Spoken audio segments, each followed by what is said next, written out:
The best part about games now that we're in GameCube era and beyond, I'm not gonna have to do all the voices myself. Well, Ike, you had enough? Though I probably could, because these are not the greatest. Ike? Oh no! Goodness gracious. I remember that oh no. It's iconic. It's so mediocre. It's so hilarious. Oh goodness. I meant better than this. I don't want to die here. Unfortunately, my friend, you are just the tutorial boss. So, in fact, you are probably the most pathetic enemy we are ever going to encounter. Oscar, dang it. I have to bring that up. Anyway, Ike, congrats on finishing your first mission. Welcome to the group. They all have a slight accent, but just because I'm differentiating them, and I can only do so many accents that sound slightly different with my voice. But the fact that they're brothers, and one of them has a slightly southern accent, one of them has a slightly British accent, is slightly amusing to me. Don't you worry. Just ignore the fact that they're brothers, and somehow they sound ridiculously different, and we can move on.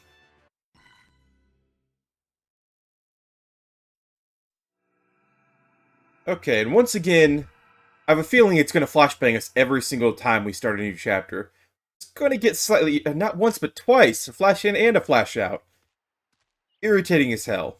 But, I guess if you're sitting away from your monitor, like you were supposed to back in the day when you were playing on the GameCube, might be a little bit better. Who knows?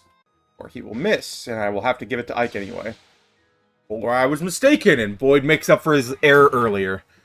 Boyd, you are really just a back-and-forth kind of guy. I need you to be a little bit more concentrated on what you're doing. Dainty little village here. It's got 4 shacks. I don't know what to use. I mean, it could just be the dock we're seeing and the village is actually behind us. But that's a whole lot of bad guys to attack 4 buildings. Take a look at this map. The map of Crimea. Quite detailed one by the looks of it. I mean, I guess back at this time period, maps are really hard to come by. So even something like this is a military asset. But by modern standards, my goodness. No borders, no lines, a couple of villages and some terrain features. Quite lacking.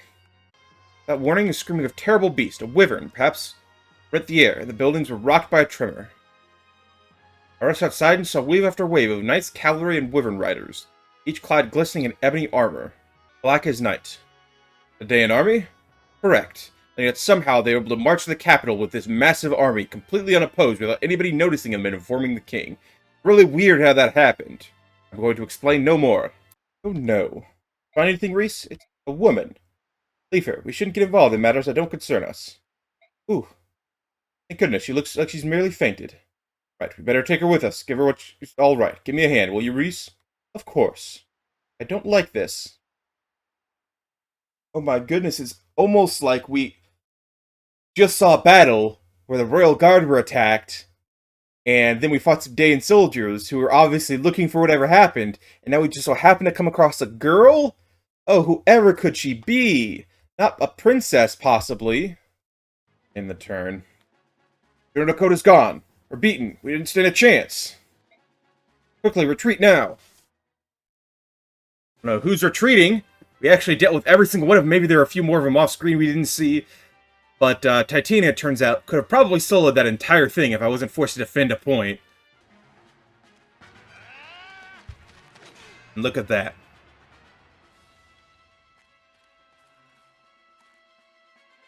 Why he decided to confront him now, I do not know. Probably has something to do with he could just attack us whenever, and he's incredibly powerful and can probably wipe us all out. But it's still idiotic to at least attack him with an axe. I feel like there are other weapons that might be better. A lance, perhaps. That might be useful.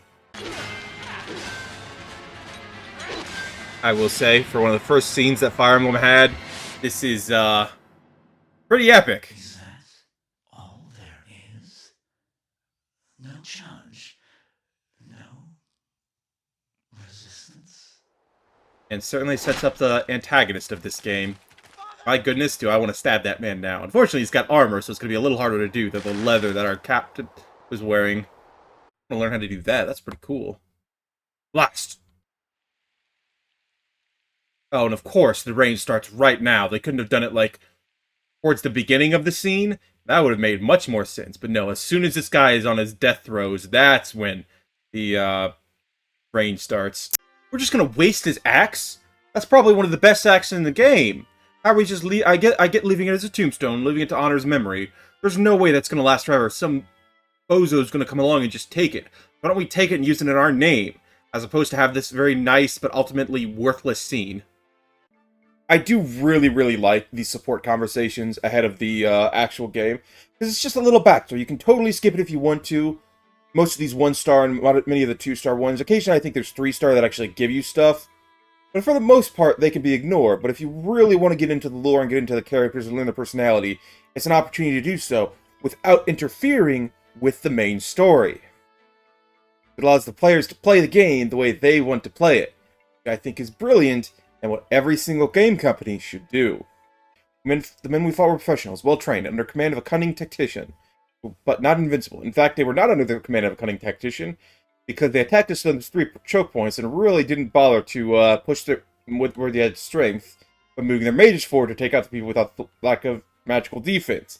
Instead, it was the old one-at-a-time strat, which I very easily was able to take care of, to the point where only a couple of straggler reinforcements were the ones that made it to the end of the battle. Overall, pretty easy if I do say so myself. It is not. There's danger of conflict. We use words to avoid fighting that need not be. So using words that many can hear is good. I will note, it is nice in all these games how people have, for the most part, come up with a completely unified language.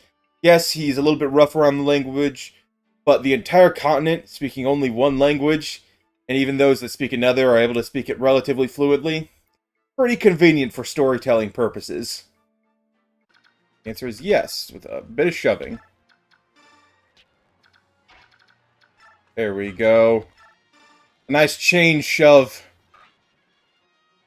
I don't know exactly how it works on the battlefield. Bunch of people just pushing you forward until eventually you can move a little bit more on your turn. You think that'd take a little bit of time, but... Oh, tactically, I also just am the guy who needs to seize. Quite literally not on the seize point. Well... No, okay. Idiots all around. Dumb game, dumb me. We're made for each other, apparently. If that happens, many of our citizens will be sacrificed on the altar of their ambition. We too need to choose which side to take. Whose side we shall never support Dayan. Unthinkable. After Titania, we are human. We have a side with Lagoos against other humans. That is unthinkable. I mean, I get deep-seated racism. Yes, again, it could be integral to your beliefs, as stupid as it may be. But there's something to be said about not allying yourselves with the people who've been trying to kill you for a long time now, and have recently killed off a number of your friends. Doesn't matter how deep-seated your belief, people that are trying to kill you are bad. Enough, we lost much time. Let us make peace, or let's make for the palace. Let's reach tonight's camp before sun sets. Is the palace still far? Are there stinky Bjork legs? Sorry, skinny Bjork legs. I don't know how stinky they are. They might be stinky. I've been traveling for a few days. They also have to be skinny legs. It's very far, but we'll do the best we can. A bath on the way as well. Ike, listen to me. It thinks you and I are allies. If you attack, it's no different than I. I do so myself. So, I guess you're telling me to avoid the day in pursuit, leave the town vigilantes alone, go to the docks as soon as possible, find a man named Azir, and get everyone on a boat. Is that it? Exactly. Don't care what anybody says. I think you're pretty bright. I mean, succinctly mapped out the plan. I guess that is technically correct. All us townfolk are ready to cooperate any way we can. If you keep that in mind, believe me, I understand your loyalty. Now then, you there, come here. Yes, sir, right here. 2 worms out of here. Find the hardest physical labor in the town and get these fools started. Work them from dawn to dusk without stopping. Work them until they can no longer move. You've got that? Yes, sir. Understood, sir. So that's... How would you... Stop your whining. How else am I supposed to reward vile worms who sell their own princess to the enemy? Yep, there's something to be said about just doing your part and letting the overlords kind of battle each other out. There's something more to be said about turning traitor.